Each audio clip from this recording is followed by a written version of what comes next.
அஸ்ஸலாமு அலைக்கும் வரஹ்மத்துல்லாஹி வபரகாத்துஹு. அல்ஹம்துலில்லாஹ். எல்லா புகழும் அல்லாஹ் ஒருவனுக்கே உரித்தாகட்டும். வீடியோ பார்க்குறதுக்கு முன்னாடி நம்ம வீடியோவுக்கு ஒரு லைக் பண்ணிவிட்டு இன்ஷா அல்லாஹ் கமெண்ட் பண்ணுங்கள். இன்றைக்கி நம்ம யாருடைய வரலாறை பற்றி பார்க்க போகிறோம் அப்படின்னா, ஹசன் இப்னு அலி ரலியல்லாஹு அன்ஹு அவர்கள், அதாவது ஹசன் ரலியல்லாஹு அன்ஹு அவர்களுடைய வரலாறு தான் நம்ம இன்றைக்கி இன்ஷா அல்லாஹ் பார்க்க போகிறோம்.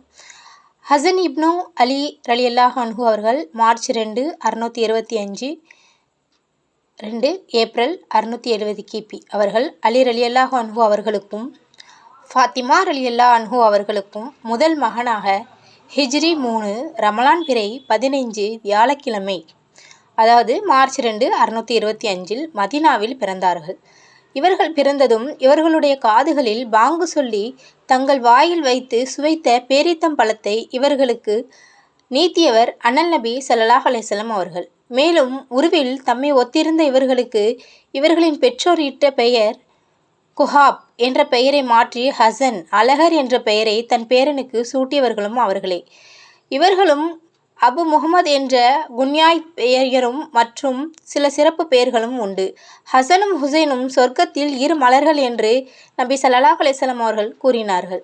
நபி ஸல்லல்லாஹு அலைஹி வஸல்லம் அவர்களின் அன்பு மற்றும் பிரார்த்தனை. இவர்கள் பிறந்த 7ஆம் நாள் நபி ஸல்லல்லாஹு அலைஹி வஸல்லம் அவர்கள் ஆணைப்படி இவர்களது தலைமுடி இறக்கப்பட்டு அதன் எடை வெள்ளி அக்கீக்காவாக ஏழைகளுக்கு கொடுக்கப்பட்டது. அவர்களுக்காக ஒரு ஆட்டை நபி ஸல்லல்லாஹு அலைஹி வஸல்லம் அவர்கள் குர்பானியும் கொடுத்தார்கள். தங்கள் பேரன் மீது அளவற்ற அன்பு செலுத்திய அவர்கள் இவர்களை தோள் மீது சுமந்து, இறைவனே, இவர் மீது நான் அன்புடையோன், நீயும் இவர் மீது அன்பு செலுத்து என்று இறைஞ்சினார்கள். ஒரு நாள் அவர்கள் இவர்களை மிம்பரின் அருகே அமர வைத்து மிம்பர் மீதேறி, என் மகன் ஷஹீதாகும் இவரை கொண்டு முஸ்லிம்களுக்கிடையே உள்ள இரு கட்சிகளையும் இறைவன் ஒன்றுபடுத்தலாம் என்று கூறியதாக ஒரு ஹதீஸ் உள்ளது. தங்கள் தந்தையரின் காலத்தில் அரசியலில் பங்கெடுக்கவில்லை. நீதியும் அமைதியும் பொறுமையும் ஒருங்கிணைக்க வாய்ப்பு பெற்ற இவர்கள் தங்கள் செல்வம் அனைத்தையும் இருமுறை அறநெறியில் செலவழித்தார்கள். 20 தடவை நடந்து சென்று ஹஜ்ஜும் செய்தார்கள். கலிஃபா உஸ்மான் ரலியல்லாஹு அவர்களை பகைவர்கள் கொல்ல நாடிய பொழுது உஸ்மான் ரலியல்லாஹு அன்ஹு அவர்களின் இல்லத்தில் புகா வண்ணம் அஞ்சா நெஞ்சத்துடன் காவல் காத்து நின்றவர்களும் இவர்கள். இவர்களின் இளமை வலுவானவர்கள். இவர்கள் ஹிக்காபின் போர்க்களத்திற்கு வந்திருந்த போதினும் அப்போரில் ஈடுபடவில்லை. தங்கள் தந்தையரின் காலத்தில் அரசியலும் அதிகமாக பங்கெடுத்து கொள்ளவில்லை. சிறிது காலம் கலிஃபா பதவியில் இவர்கள். தங்கள் தந்தையருக்கு பின் கலிஃபா பதவி ஏற்ற இவர்கள் முஆவியா ரலி அவர்களை எதிர்த்தார்கள். ஹசன் தேர்ந்தெடுக்கப்பட்ட செய்தி முஆவியாவிற்கு எட்டியது. கலிஃபாவுக்காக அலி ரலியல்லாஹு அன்ஹுவுடன் போராடி கொண்டிருந்த முஆவியா ஹசன் ரலியல்லாஹு அன்ஹு அவர்களின் தேர்வை கண்டித்து அவரை அங்கீகரிக்க போவதில்லை என்ற தனது முடிவை அறிவித்தார். ஹசனுக்கும் முஆவியாவுக்கும் இடையில் அவர்களது படைகள் ஒருவரையொருவர் எதிர்கொள்வதற்கு மாறி மாறி கொல்லப்பட்ட கடிதங்கள் பயனளிக்கவில்லை. பின்னர் பல்வேறு கட்ட பேச்சுவார்த்தைகளுக்கு பின் 40,000 பேர் இவர்களுக்கு தங்கள் உயிரை நீக்க தயாராயிருந்தும் இவர்கள் முஆவியா ரலியல்லாஹு அவர்களுடன் உடன்பாடு செய்து கொண்டது. அபு ஆமீர் கயான் இப்னு லைலா என்ற முதியவர் கூட வெறுப்பை அளித்தது. இவர்களை நோக்கி, அஸ்ஸலாமு அலைக்க யா முஹம்மதில் முஹமினின் முகாமின் அவமானப்படுத்துபவரே, உமக்கு சலாம் என்று கூறிய பொழுது இவர்கள் அவரை நோக்கி, அவ்வாறு என்னை அழைக்க வேண்டாம், நான் முக்மின்களை அவமானப்படுத்துபவன் அல்ல, அரசு வேண்டி முக்மின்களை பேரொருளாக்க விரும்பாத உடன் செய்து கொண்டேன் என்று பதிலளித்தார்கள். வஞ்சகமாக நஞ்சூடப்பட்ட இறப்பு செய்தி. இவர்களின் மனைவி ஜாக்தாவை இவர்களது இறப்பிற்கு பின் தாம் மணந்து கொள்ள கூறி இவர்கள் நஞ்சூட்டப்பட்ட யஜீத் ஏற்பாடு செய்யாதென்றும் அவ்விதமே அவர் செய்தாரென்றும் பின்னர் அவரை யஜீத் மணமுடிக்காது ஏமாற்றிவிட்டார் என்றும் கூறப்படுகிறது. இவர்கள் இறந்ததும் இவர்களது உடல் ஜன்னத்துல் பக்கீயில் இவர்களது அன்னையின் அடக்கவிடத்திற்கு பக்கத்தில் நல்லடக்கம் செய்யப்பட்டது. இவர்கள் இறக்கும் பொழுது இவர்களுக்கு வயது 46. இவர் இறந்தது ஹிஜ்ரி 49 சபர்பிறை 7 இரவில் ஆகும். மார்க்கத்திற்காக உயிர் நீத்த ஷஹீதுகளில் முதல்வர். நஞ்சூட்டப்பட்டு இறந்ததன் காரணமாக இவர்கள் மார்க்கத்திற்காக உயிர் நீத்த ஷஹீதுகளின் முதல்வர் என்று கூறப்படுகிறார்கள்.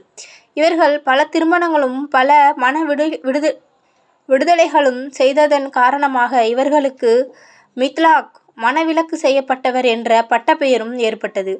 இவர்களது மன விடுதலை சில பொழுது அலி ரலியல்லாஹு அன்ஹு அவர்களுக்கு சில சிரமங்களை ஏற்படுத்தின. ஹசன் அலி அவர்கள் அனைத்து ஷியா பிரிவிலும் இரண்டாவது இமாமாக கருதப்படுகிறார். இவர்களுக்கு 12 ஆண் மக்களும் 5 பெண் மக்களும் பிறந்தார்கள். ஆனால் இப்போது இவர்களில் மக்களில் ஷைத் ஹசன் ஆகிய இருவரும் வழித்தோன்றல்களே உலகில் வாழ்ந்து வருகிறார்கள். சுபஹானல்லாஹ். நேற்றைக்கு வீடியோ நிறைய பேருக்கு வாய்ஸ் பிரேக் ஆகி வருதுன்னு சொன்னீங்க. அது எப்படின்னு தெரில, நானும் சரியாக அதை பார்க்கல, கொஞ்சம் அவசரத்தில். இன்ஷா அல்லாஹ் இன்றைக்குள்ள வீடியோ கரெக்டாக இருக்கும். வாங்க இன்றைக்கான கேள்விகளுக்கு போயிடலாம். நேற்றுள்ள கேள்வி ஆப்ஷன்லேயே வச்சிடலாம். அது உங்களுக்கு முடியலன்னா இன்ஷா அல்லாஹ் விட்டுருங்க. இன்றைக்குள்ள கேள்வியை பார்த்துடலாம். அதாவது ஹசன் ரலியல்லாஹு அன்ஹு அவர்களுக்கு எத்தனை குழந்தைகள்? அதை இன்ஷா அல்லாஹ் நீங்கள் எனக்கு சொல்லணும். இது கேள்வி 1. கேள்வி 2, ஹசன் ரலியல்லாஹு அன்ஹு அவர்களுக்கும் யாருக்கும் அதாவது பேச்சுவார்த்தை சண்டை அந்த மாதிரி நடந்தது? சரியா? இதுதான் கேள்வி 2. ஹசன் ரலியல்லாஹு அன்ஹு அவர்களுக்கும் யாருக்கும் பேச்சுவார்த்தை சண்டை அந்த ஆட்சிக்குள்ளே வரதுக்கு யாருக்கும் சண்டை அந்த மாதிரி விஷயங்கள் நடந்தது. கேள்வி 3, ஹசன் ரலியல்லாஹு அன்ஹு அவர்களுக்கும் ஹுசைன் ரலியல்லாஹு அன்ஹு அவர்களுக்கும் எத்தனாவது நாள் அக்கீகா கொடுக்கப்பட்டது? இதுதான் கேள்வி 3.